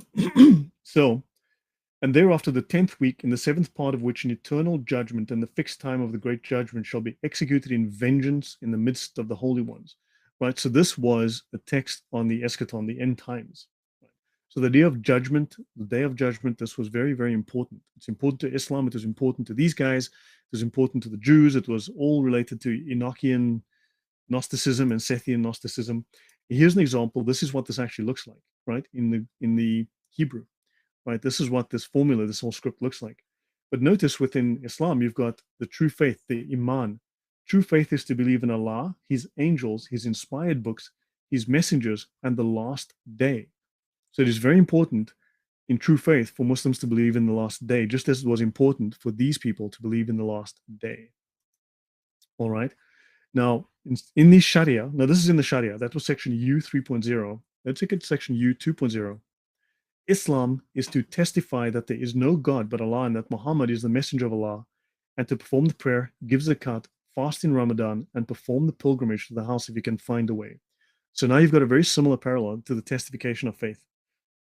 And we see this idea within the Merkava mysticism, expanded and carried through into the Gnostics, and then within Islam as well. And then he said, tell me about the true faith, Iman, and the Prophet answered, it is to believe in Allah, His angels, and the last day. So I don't want to call Muhammad a liar. So just these parallels, these are things that are common across these Gnostic faiths. Yeah, Any and comment I would before I move on?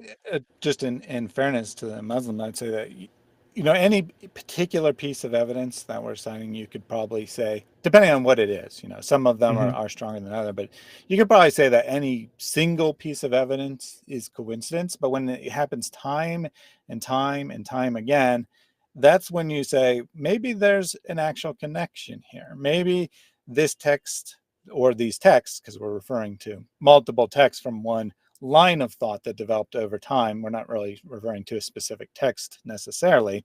That maybe this line of thought really was influential on Islam. Maybe it really did have something to do with its development.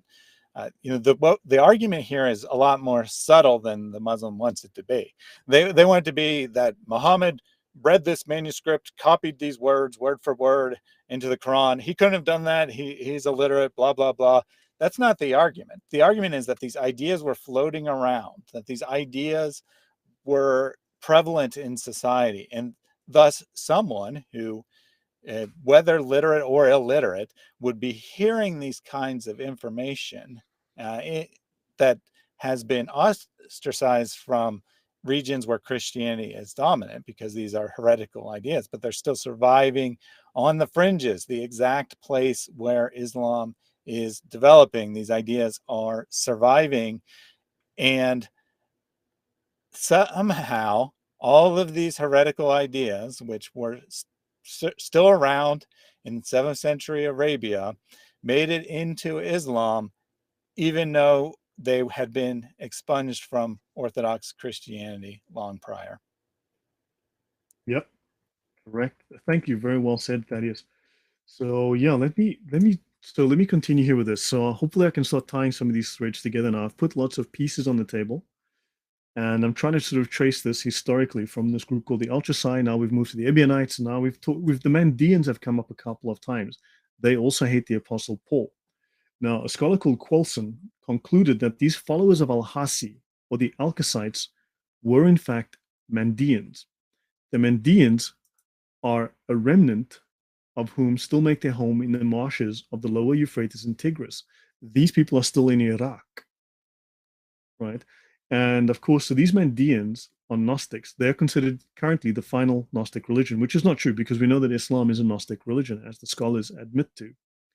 Now, this Gnostic sect practices the sacraments of baptism in flowing water and the eating of a sacred meal, and subscribe to a radically dualistic theology in which the life, or the Mara Drabuta, the master of greatness, stands in opposition to Malka Dusaka, the king of darkness. This is Gnostic. It is a fully Gnostic religion, but it has certain strong pseudo-biblical / Christian overtones. Now, the definition of Mandean belief in its earliest form is difficult because through the centuries, various accretions to their literature and practices have blurred the outlines of their teachings, but certain ideals seem to have remained constant. So, in other words, certain ideas remain constant throughout the centuries, even though there were certain changes that were made, new ideas and adaptations that happened, but certain ideas have remained from the very beginning, from 1900 years ago. These ideas have remained. Now, the Mandeans, now, there's a discussion that the Mandeans are also known in the Quran as the Sabi, right? As the Sabi. I just want to bring up this here from so this is Da'if Bukhari. As you can see, it says Da'if Bukhari. Let's have a quick look. They speak here of the Sabi. Okay. So let me see if I can get nice and tight here on the Zoom. She asked where. They said to Allah's messenger. She said, do you mean the man who is called the Sabi with a new religion? The Sabi. Now, understand the Sabi are known as a Gnostic, heretical, messianic Jewish Christian sect. So Muhammad is a Sabi with a new religion. This this is really weird. And the Mandeans are thought to be the Sabi. So so come along, they brought her to the prophet who was the Sabi. Understand? And two men met me and took me to the man who was called the Sabi. Okay, so Muhammad was the Sabi. The word Saba means the one who has deserted his old religion and embraced a new religion. The Sabis are a sect of people of the scripture who recite the book of Psalms. Now that's fascinating. The Sabians recited the book of Psalms.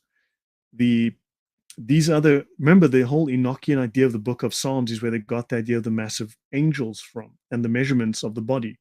So Thaddeus, does this sort of start to tie together some of these threads now suddenly from Islam into these other Gnostic religions?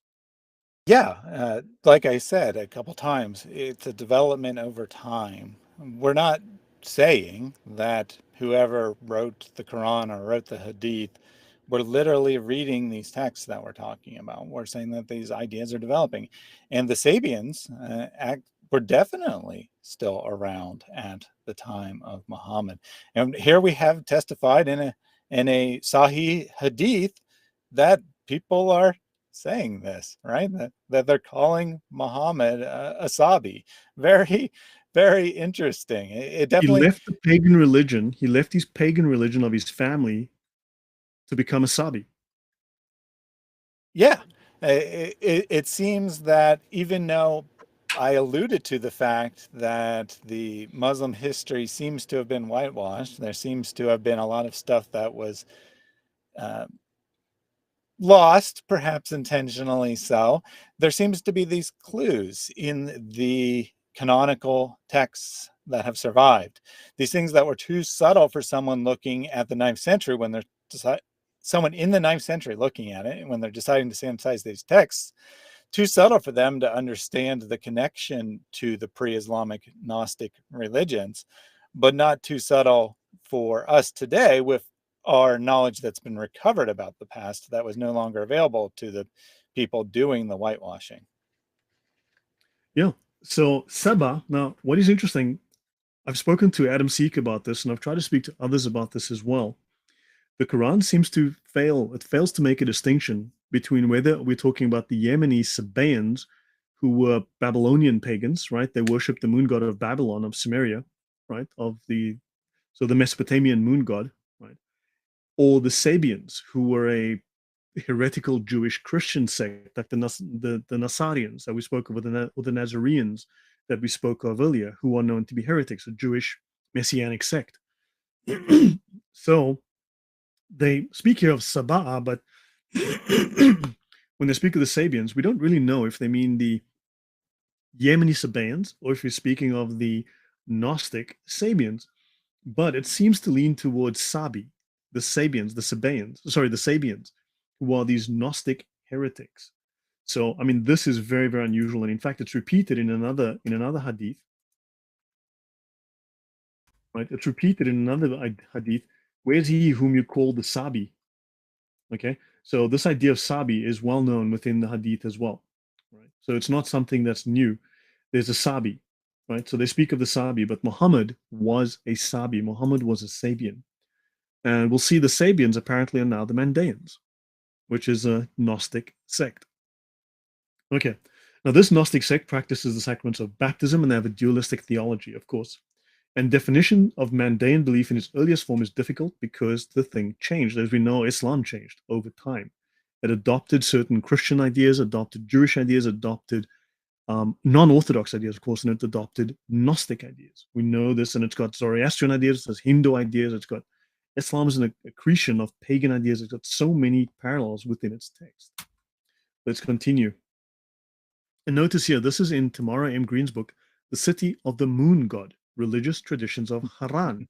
What is fascinating is that this, of course, was just across the border in southern Turkey, just across the border of Iraq. Okay, just a few kilometers into Iraq, like 15 or 18 kilometers. And of course, the tradition of the moon god, because these guys were related to the Mesopotamian moon god religion, where they worshipped Sin. And of course, Haran is also where the Sabaeans eventually found themselves, and they became influential in that part of the world, this Gnostic sect.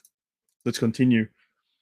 So, from the book, The New Testament Code, The Cup of the Lord, The Damascus Covenant, and the Blood of Christ by Robert Eisenman.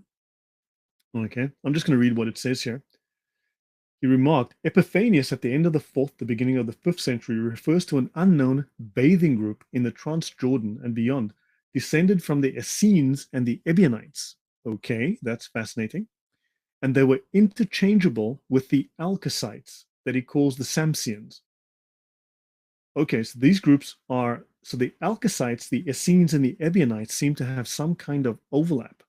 They are either the same group or very similar. And he speaks of the Samsians, writing in Greek, he has no idea, but this last is almost certainly what goes by the name of Sabaean in Islamic tradition. Fascinating. Now, we've just seen the Sabi.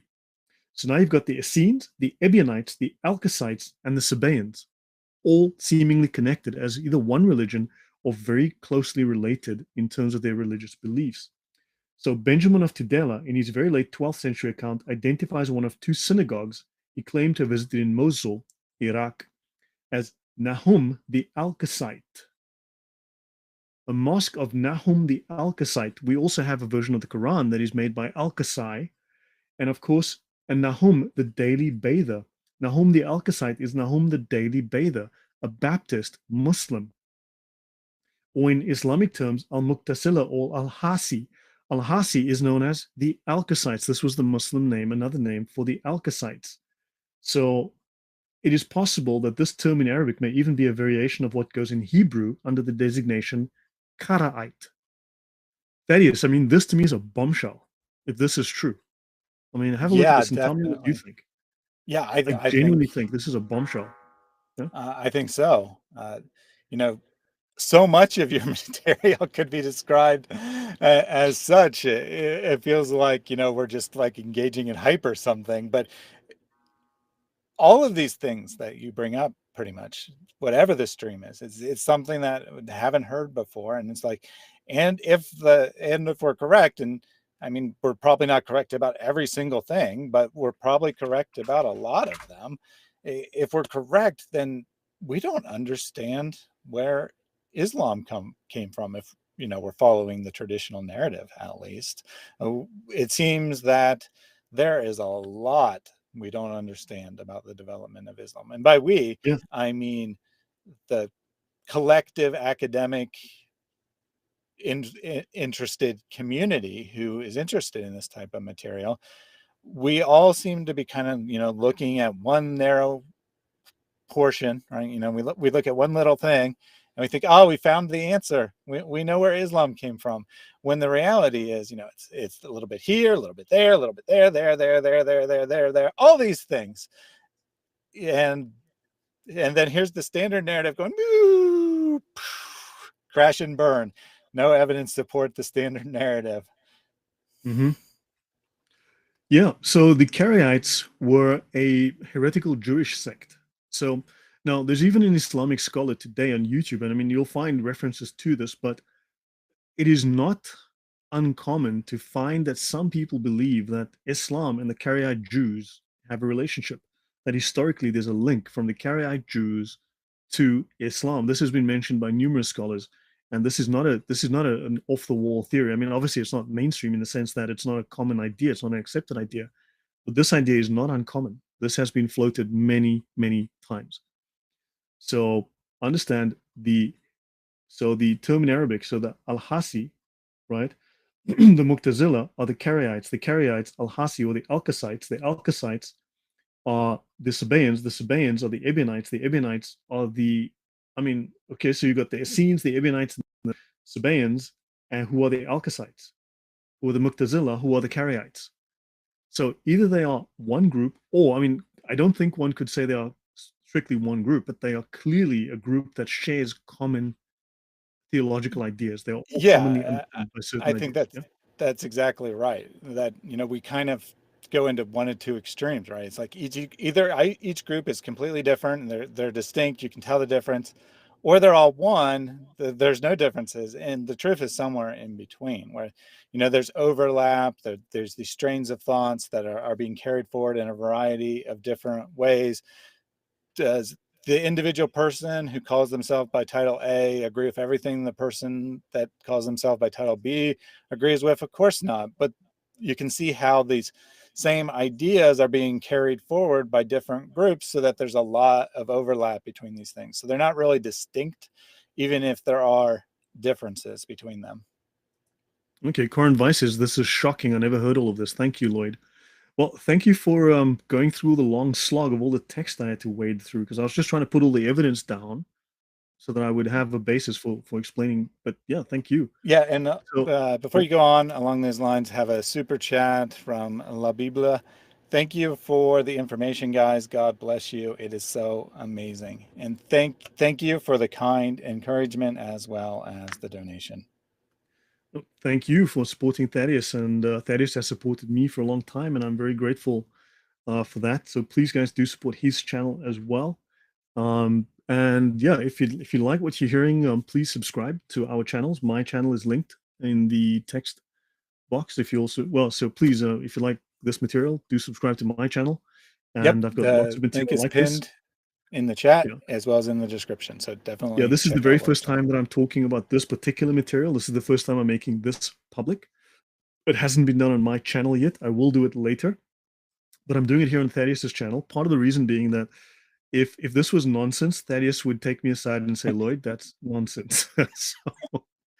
So, so Thaddeus is my litmus test, in other words, for credibility of the material and my Yeah, conclusions. and to be clear, that this is the first time, this is new research. Things might come out that make us change our position. We're not saying that everything that we're saying is beyond question in any way, but we're putting this out there because we think it's credible. We think that it's reasonable. We think that we're on the right track. And if you have constructive feedback that you think we got something wrong, I'd love to hear that in the comments afterwards, because that's the only way we can improve the material, is to have people tell us where they think we might have made a mistake. Yeah. So, yeah. Do you mind if I drop my channel link in the description Yep. box, Thaddeus? Yep, go ahead. And Yeah, while you're I'll just doing in the chat box that, rather. So, Thumb2 says, new subscribe to this channel. Welcome, Thumb. Glad to have you. yep. So basically, I'm just run through this again. Okay, Epiphanius tells us about this, and then of course you've got Benjamin of Tudela. In the 12th century already, we in the 12th century, as late as the 12th century, we have a mosque that has a guy called Nahum the Alkasite, Nahum the Daily Bather. This whole idea of ablution. So they went from baptism to ablution. Remember, I said there was this whole daily baptism to a daily ablution, and Muslims have to do ablution every day. So now they became ablutionists. Okay, in Islamic terms, the Muqtasila, we mentioned those before. So, and they all seem to be, if not the same group, at least they are very, very much correlated with the same ideas. So there's a link, and these Karaites as well. That's significant. So it's a Jewish Christian messianic heresy that somehow these ideas have carried through, and they all share certain common ideas. So maybe, I mean, look, I don't know the book very well, I don't know the author very well, but we might disagree with whatever. But historically, if this is true, then it's true. There's nothing to argue about. If there was a guy called Benjamin of Tudela and there was Nahum the Alkasite, then that is significant. If the idea of Alkasites and Muslims and mosques went together, that is crazy. And it's a synagogue, sorry, that's a synagogue. And of course, as you know, the Muslims, what they did in that period was they eventually wiped out the Jews. They took all their learnings and so there's a whole relationship going on there.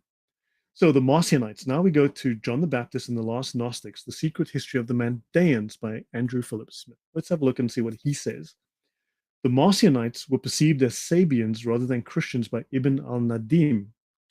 The Marcionite heresy was one of the major heresies. So of course, we had Arius, who was a major cause of headaches for the church back in the day. And of course, he was the reason behind the Council of Nicaea in 325 AD, where he was eventually called a heretic and he was condemned. But Marcion was another heresy. Marcion caused another heresy called the Marcionite heresy. And notice Al-Nadim, this Muslim scholar, is saying that, hold on, I recognize this. Marcionism is Sabianism. Oh, Muhammad wow. happened to be a Sabi. Muhammad was a Sabian too. Yes, that is. Uh, just dropping another bombshell. I mean, I don't want to overhype it, but to say that the Sabians, which the Quran calls Muslims, which later Muslim scholars say are essentially doing the same practice as Muslims, to say that they are the same as the Marcionites, that's a bombshell, because Marcion is the first major heretic. He's the first person that gets a substantial following behind him, and uh, a lot of people believe that he's actually the reason that the canon was formed. Before that point, everyone basically agreed, right? They basically agreed on what was scripture and what wasn't. And then Marcion comes along and says, all of the Old Testament isn't scripture. Most of the New Testament isn't scripture. The only thing that's scripture is the letters of Paul and my version of Luke, which I edited. Uh, so uh, the, to say that they are Sabians, which are considered at least near Muslims by Muslim scholars, is quite a statement. Yeah. So I don't know what to make of all this, but there it is. And they state here that it's possible that the Syrian and Byzantine Christians put pressure on Muslim authorities for themselves to be recognized as the only ones worthy of the Christian category of the people of the book. But don't forget, even the Sabians are recognized in the Quran as people of the book, Mm-hmm. right? So now those who wash themselves, remember the baptismal idea became, we should stop shortly, Thaddeus. I don't want to go too long. I want to so the baptismal idea became ablution. Another sect is the Al-Mu'tazila, those who wash themselves, who inhabit the swamps of the Euphrates. Now, hold on, wait. We just spoke about the Mandaeans who inhabit the swamps of the Euphrates. The Mandaeans inhabit the swamps of the Euphrates. Now you've got the Mu'tazila who, hold on, now we've got another connection here. And Al-Nadim believes that they are breakaway Manichaeans who agreed with the Manichaeans about the two elemental principles. But hold on, so the Mu'tazila are Sabians or Manichaeans or the Mandeans today. So understand this is starting to get really interesting, right?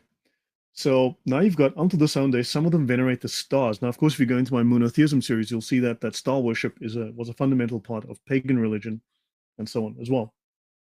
So they're dualistic, and he says these people are very numerous. This is Al Nadim speaking. In the regions of Al Bataikh, they are called the Sabians of the marshlands. Hold on. The Mu'tazila or the Sabians are Manichaeans. They're breakaway Manichaeans. They are Manichaeans who are Sabians, who are Mandeans, who are Mu'tazila, who are basically Marcionites, who are Sabians, who are Mandeans, and Muhammad was a Sabian. So they observe ablution as a rite and wash everything which they eat. The head is known as Al-Hasi. Al-Hasi, hold on, that's Al-Hasi, that is called the Alchasite, the Alchasai. Al-Hasi is Alchasai. And it is he who instituted their sect. So Alchasai created their sect, who are the Sabians, who are the Mandeans, who are the Marcionites, and Muslim was a Sabian, and the Sabians are Marcionites, and the Marcionites are Alkasites, and yeah, and that the herbs are from the likeness of the male, and they assert that the two existences are male and female, the herbs are from the likeness of the male, whereas the parasite plants are from the likeness of the female. Parasite plants from the likeness of the female. I mentioned in the beginning, lots of Gnostic sects believe that females are corrupt. Female bodies are corrupt. The females, because matter is corrupt and females make more children, and therefore that is corruption. And Muhammad stated that women are corrupt because women are, etc., etc., etc. And they say here his disciple was named Simon. Okay, his disciple was named Shamun, the Simon. They agreed with the Manichaeans, and notice they mention here, without naming a sect, the later passage adds one group of philosophers and servants of the stars assert that they have talismans based on astronomical observations, and this matches the practical magic side of Mandaean culture. Maybe I should stop here, Thaddeus. I mean, Yeah, I think now that we this have, is a great place to end it, actually, because you kind of just drew a yeah, whole bunch of stuff together. I think it's a lot to think about. So I think that's a great place to end it. As Minnie just said, I am so confused now, which I can sympathize with. That we just did a stump of information.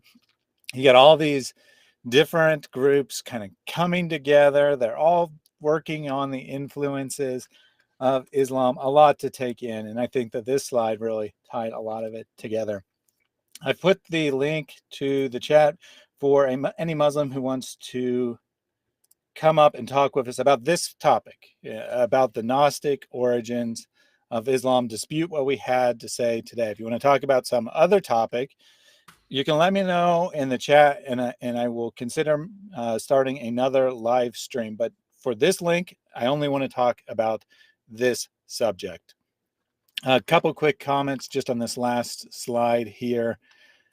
Basil Jet, I thought the Mandeans claimed to be the surviving disciples of John the Baptist, as mentioned in Acts. And that's correct. They claim to be the followers of John the Baptist. Whether that has any connection to historical reality, Most scholars say it doesn't, but that is the claim that they make. However, they took on this title of Sabians during the time, or perhaps before, depending on your perspective, but right around the time of the Islamic conquest, they take on this title of Sabians, possibly to inherit that people of the book title, possibly because Muslims discovered they had books that kind of resembled what the Muslims believed, so they thought maybe they were the Sabians. Exactly how that came about, little unclear, but absolutely that is a correct statement. And they definitely are interacting with Islam. There's probably some influence going back and forth there. Along those lines, Demetrius says, "Isn't the Sabian name of John the Baptist Yahya?" And indeed, it is. Uh, this name that is not found anywhere other than the Quran for translation of John's Aramaic name is found in the Mandean texts. Of course, the question always is, which direction does the influence go? Did Islam borrow this from the Mandeans, or did the Mandeans borrow this from Islam? I actually have a video specifically looking at that name. It's my $5,000 challenge to Muslims video to disprove that, or to prove what the Quran claims, which is that John is the first person named John. Uh, but it goes into detail about this title of Yahya and how it relates to Mandaism. Yeah. Anything you want to add on either of those comments about Mandeans? No, I mean, look, obviously there's a tangled web here that needs to be untangled, but I think given the overwhelming amount of evidence based on certain sources, from the Jewish sources, from Enoch, Seth, the Jewish Merkava mysticism, to the Kabbalah, and then outwards from there, and from these Jewish messianic sects, right, from the Alchasai to the Ebionites to the Manichaeans to the Sabians to the Mandeans, this is a thread that goes through history. It is not like these are unrelated religions. And according to all of these, even Muslim scholars, these are related religions and ideas. They are all connected. They have very similar ideas. They're not dissimilar at all. So and sure, remember, they were making stuff up. They are just inventing things. They are competing with each other. There's no attachment. Remember, I said Gnostics have no respect for history. It's all myth. It's all fairy tales. And one more That's comment along. yeah. Yep, one more comment along those lines. I have a couple from earlier that we can go through real quick just to give Muslims a chance to come up and talk to us before we sign off, but it looks like we're probably ending shortly. Bazeljet says, Christ appears in different forms in the Mandean text, sometimes as a mischievous spirit. And I think that this is relevant to our discussion of Islam here, because as Lloyd knows, but much of the audience probably doesn't know, there's this uncommonly talked about idea in Islamic texts that Jesus is the fake, our Jesus, the Christian Jesus, is the fake Jesus. He's the Antichrist. And the Mandaeans have similar ideas that, and it does vary, Yeah, right? they That hate there is some they believe the diversity. Christian Jesus is a false god as well. Yeah, it's false. Yeah, Yes, correct. right. That there's some And they diversity of believe in thought in both. Enosh, basically Enoch. Yep. So there's some diversity of thought, but they seem to have the same idea. Another possible area of influence there. It sounds like you might have a bit to add on that. No, I'm done. I should give it and call it a night at some point. But All right. Yep. Just like give me like 3 minutes to go through a couple of these comments here from earlier. Quick question for you. What does Lloyd think of the Marvel show Moon Knight? It's about a man who has multiple personalities and sells his soul to an Egyptian moon god and has a symbol on his forehead. If you don't know anything, I don't know anything about it. I've So watched if the you, whole series. It featured very little Moon Knight. I mean, that's the Marvel trend lately, where the titular character is replaced by females and other side characters to make spin-offs. And I mean, he barely appears as moonlight, but it should also they call the moon god Khonshu, not Khonsu. I don't think it's necessarily very accurate to the history or to the actual Egyptian theology. It was entertaining, but it was disappointing. They also made the civilian aspect of him, not the military guy. They made him a doddering fool at the end, and I know. Look, I didn't get any particular overtones in terms of there was nothing. It was just bubblegum entertainment. I didn't see it as carrying any particular message. Fair enough. Yakov asks if it's true that Muslims say Paul is the son of Constantine. He wasn't sure if you were joking, basically. No, this is in the for instance, I mean, if you read the Islamic scholars writing about Paul, I mean, these guys are all over the place. It's actually ridiculously funny. Watch my series on polemics. They say, for instance, that Paul was King Saul, king of the Jews, which was from 1000 BC, the time of David.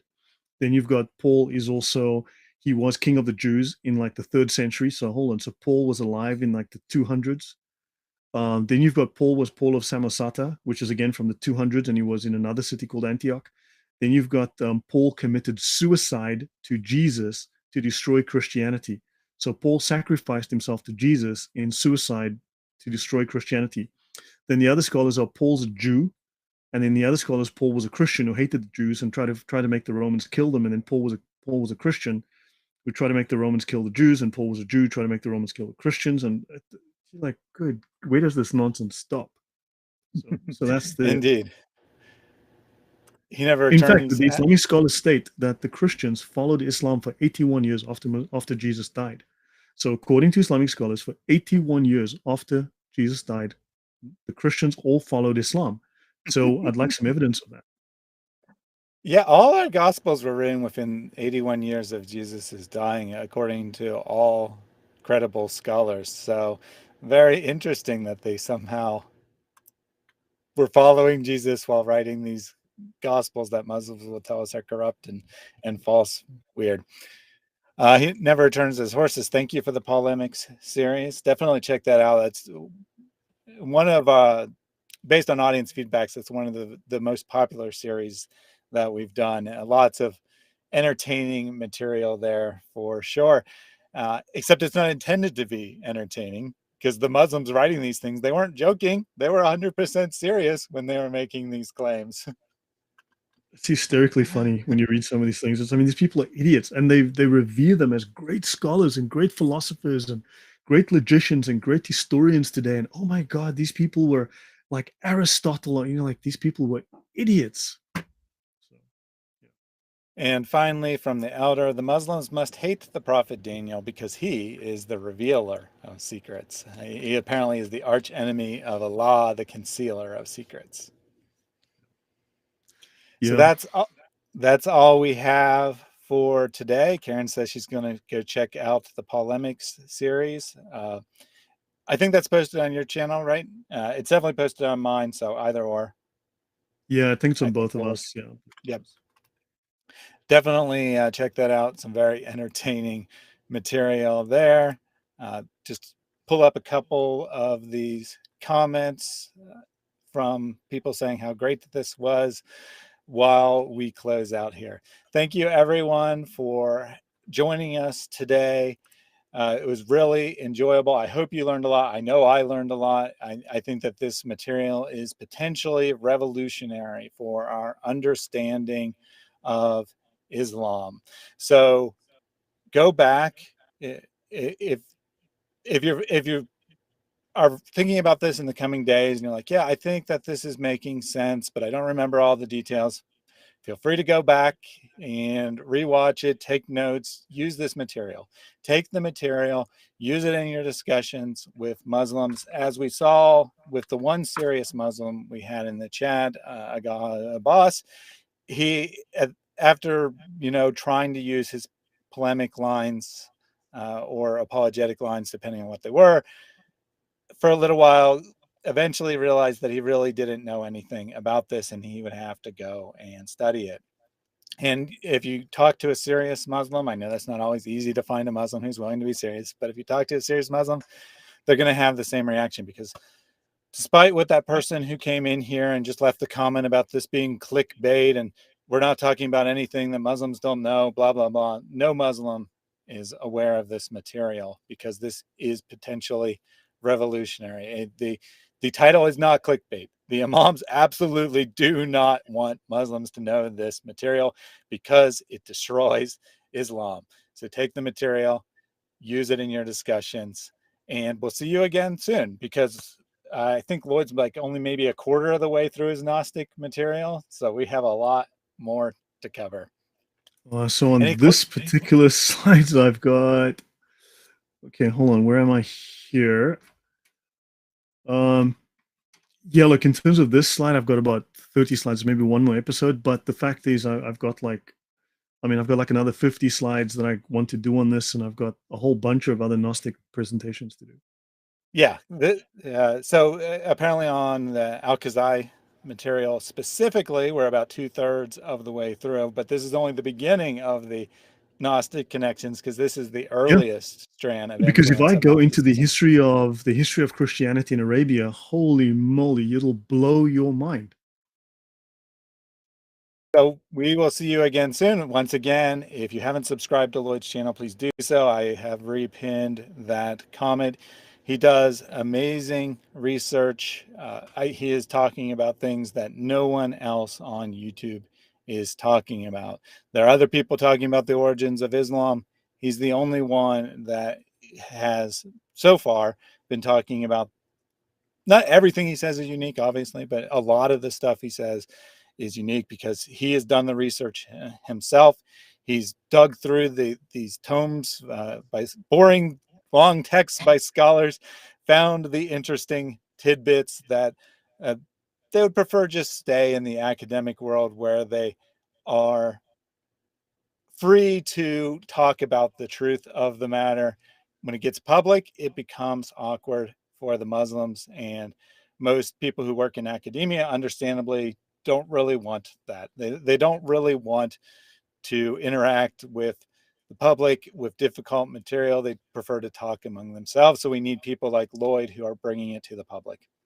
We saw what happened to a certain author recently who got, you know, on stage, so yeah, no wonder they're afraid.